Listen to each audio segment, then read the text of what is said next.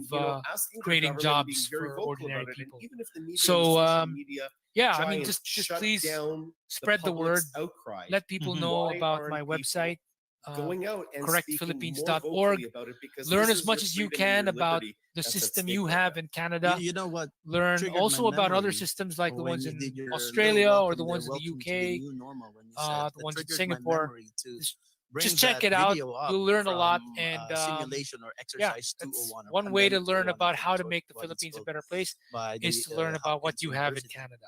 Is And in even that the video, Filipino Canadians or there were Filipino two all across things the world, that Kuya Ryan, are kinda they able to support struck this movement a even chord, though or